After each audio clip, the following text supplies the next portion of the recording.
नमस्कार दोस्तों, मेरा नाम है शेखर चौहान और आज मैं आपको बताने वाला हूँ risk management in crypto trading. आपको रिस्क मैनेजमेंट कैसे करना होता है क्रिप्टो ट्रेडिंग के अंदर और आप उससे कैसे सीखकर आप बिना लॉस के अपने प्रॉफिट को अंदर कर सकते हैं और आप ज़िंदगी में अपने आगे मूव को देख सकते हैं। तो चलिए बात करते हैं रिस्क मैनेजमेंट पर। तो सबसे पहले हम बात करेंगे इन कुछ 8 crypto risk management practice tools पर। ये होते हैं एक नॉर्मली आप अगर अपने अकॉर्डिंग ट्रेड लेते हैं तो कैसे काम करता है, और आप में अगर मेरे ट्रेड को फॉलो कर रहे हैं तो उसके लिए मैं कुछ रिस्क मैनेजमेंट वाली टूल्स बताऊंगा। तो सबसे पहले मैं नॉर्मली जो क्रिप्टो रिस्क मैनेजमेंट वाली प्रैक्टिसेस होती हैं पहले मैं उनको सिखाऊंगा आप सभी को। देखिए, सबसे पहले हम जो बात करने वाले हैं इसके बारे में वो है, इसका जो फर्स्ट पॉइंट है, हैव ए सॉलिड प्लान। हो सकता है आपको ये बहुत छोटी चीज़ लग रही हो, लेकिन मैं आपको इसके बारे में बताना चाहूँगा कि इसका मतलब होता है हैव ए सॉलिड प्लान। का मतलब होता है कि आप अगर कोई ट्रेड ले रहे हो अपने अकॉर्डिंग या फिर अपने प्रेडिक्शन के अकॉर्डिंग, तो उसमें आपको एक सॉलिड प्लान करना होता है। उस सॉलिड प्लान का मतलब ये होता है कि देखिए आपका वो दिन कौन सा है। मतलब ऐसा तो नहीं, वो सैटरडे या संडे इस दिन स्टॉक मार्केट बंद हो रहा हो और आप ट्रेड ले रहे हो। सबसे पहले उस दिन तो ट्रेड को अधिकतर तो आपको अवॉइड ही करना होता है।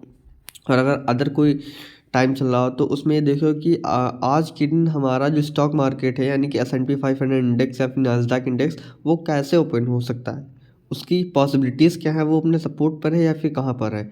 कुछ उन चीज़ों को देखना होता है, उसके लिए आपको थोड़ा प्लान करना होता है। आपको उस कॉइन की ट्रेंड लाइन, सपोर्ट, रेसिस्टेंट आपको सब चेक करना होता है। आपको कुछ इंडिकेटर अपने अकॉर्डिंग यूज करना होता है, जैसे कि RSI, MACD वगैरह या फिर मूवी एवरेज का यूज करके आप थोड़ा पता लगाइए कि हम आखिर किस बेस पे इस टाइम चल रहे हैं।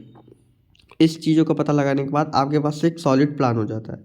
फिर हमारा जो सेकंड पॉइंट आता है, only invest what you can afford to lose. इसका मतलब ये होता है आपको बस उतना ही इन्वेस्ट करना है जितना कि आप अगर लॉस हो उस पैसे का तो आप उसे अफोर्ड कर पाए, उसे आप सह पाएँ। ऐसा नहीं, इतना पैसा नहीं लगाना है ज़्यादा प्रॉफिट के चक्कर में कि अगर लॉस भी हो रहा है तो आप सब कुछ बर्बाद कर ले, अपने आप का पैसा ख़त्म कर ले। क्योंकि आप अगर $100 में $10 या $20 को लॉस करते हैं तो आप उन बचे हुए $80 से आप उन $20 को रिकवर कर सकते हो।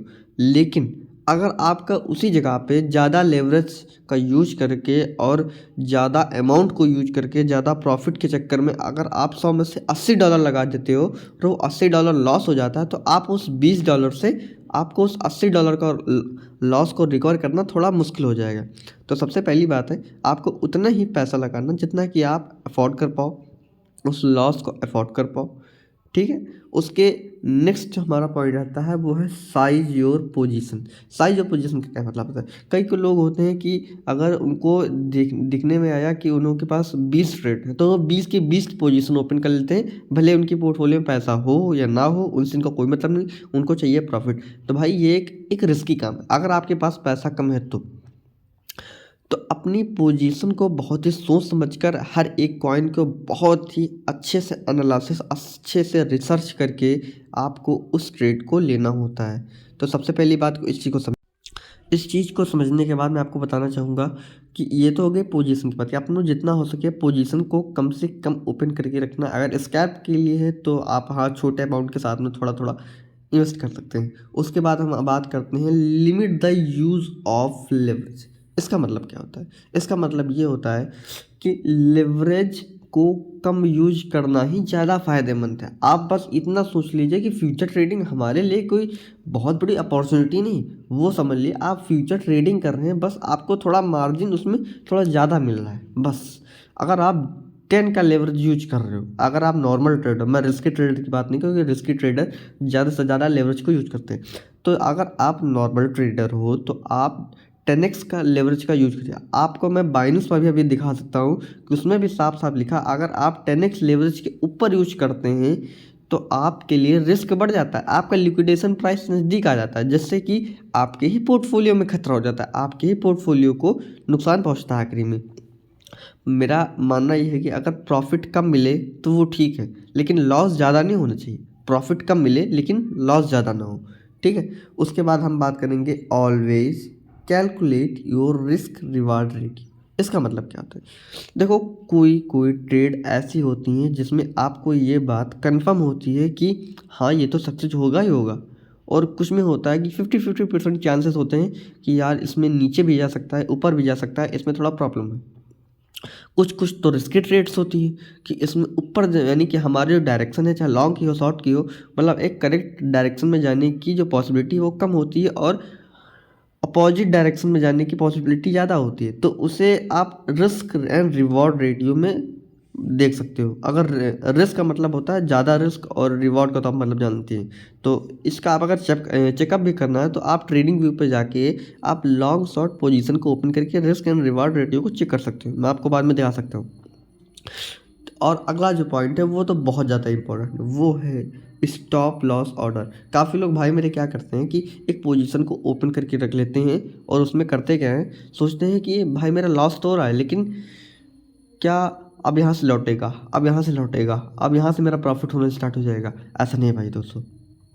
स्टॉप लॉस इसलिए नहीं होता है कि बस ऐसे ही फालतू लगा दो। स्टॉप लॉस का मतलब होता है कि अगर वो कॉइन अपने मूवमेंट पर आ गई और वो अपोजिट डायरेक्शन में चलने लग गई और उसकी डायरेक्शन बहुत ज़्यादा तेज हो गई, तो आपकी आंखों के सामने देखते ही देखते वो हो जाएगा जिसकी आपने उम्मीद नहीं की होगी।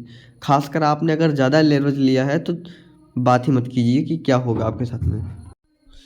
और इस स्टॉप लॉस के अंदर भी ये भी होता है कि कुछ भाई लोग क्या करते हैं, इतना पास में स्टॉप लॉस लगा देते हैं कि इनका स्टॉप लॉस भी हंट हो जाता है, और मार्केट जिस डायरेक्शन में वो ओपन करते हैं पोजीशन उसमें चला भी जाता है, बाद में प्रॉफिट हो जाता है, पहले लॉस करा के चले जाता है। तो भाई स्टॉप लॉस सेट करने का भी एक तरीका होता है। उसको कुछ ऐसे सेट किया जाता है कि प्राइस वहाँ तक पहुँचे भी ना, अगर अगर पहुँचे तो फिर उसी डायरेक्शन में भागते चली जाए, अपोजिट डायरेक्शन में, मतलब कोई प्रॉब्लम ना हो, बाद में ये ना हो कि स्टॉप लॉस भी हंट हो गया और हमारा डायरेक्शन भी बाद में क्लियर होता गया। ठीक है। तो अगर हम नेक्स्ट पॉइंट की अगर बात करें तो वो है secure your profit with take profit.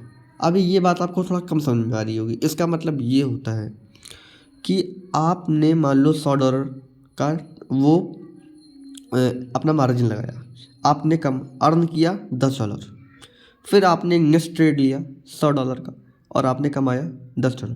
Total कितना हुआ? $120। और धीरे धीरे करते हुए आप ट्रेड पर ट्रेड लेते गए और आपका प्रॉफिट पर प्रॉफिट आता गया, और वो आपके पास हो गए धीरे धीरे $200। तो कुछ भाई लोग इसमें क्या करते हैं, ज़्यादा प्रॉफिट कमाने के चक्कर में वो जो नेक्स्ट ट्रेड लेते हैं उसमें 200 का $200 एक बार में लगाते हैं मार्जिन में।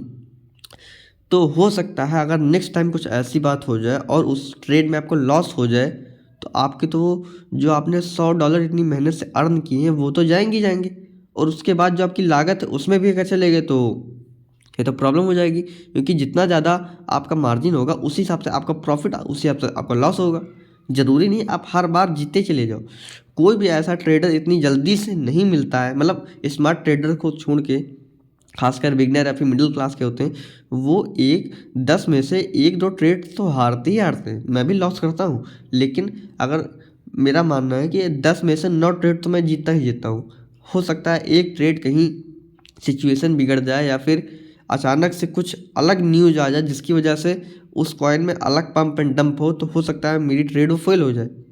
लेकिन अधिकतर ट्रेड में लोगों को जिताता भी हूँ, उनके विनिंग रेडियो को मैं बढ़ाता भी हूँ, और उनका लॉस बहुत छोटा होने देता हूँ, बहुत कम होने देता हूँ। उनको मैं तुरंत अपडेट देता हूँ कि भाई पोजीशन अपनी क्लोज कर लो। उसके बाद हम जो नेक्स्ट टॉपिक बात करेंगे वो है हैव रियलिस्टिक एक्सपेक्टेशन। इसका मतलब भाई लोग ये होता है कि आप जब कोई ट्रेड या फिर कोई पोजीशन ओपन करते हो तो उसके लिए आपको एक अंदर से उम्मीदें होनी चाहिए कि हाँ भाई हमें प्रॉफिट तो होना ही होना चाहिए। कुछ लोग क्या करते हैं कि एक ट्रेड को ओपन करते हैं, हाँ, जिसमें इसमें जो हमने जो बात की थी रिस्क एंड रिवार्ड रेटियो, अगर वो चीज़ 50-50% है तब भी आपको अपने एनालिसिस, अपने प्रिडिक्शन पे इतना भरोसा होना चाहिए कि हाँ मेरा प्रॉफिट होगा, ये ट्रेड मैं सक्सेस करके रहूँगा। तो तभी आप इन अगर चीज़ों को फॉलो करते हैं, अगर आप इन चीज़ों को फॉलो करते हैं तभी आपको काफ़ी ज़्यादा नॉलेज एंड प्रॉफिट भी होगा।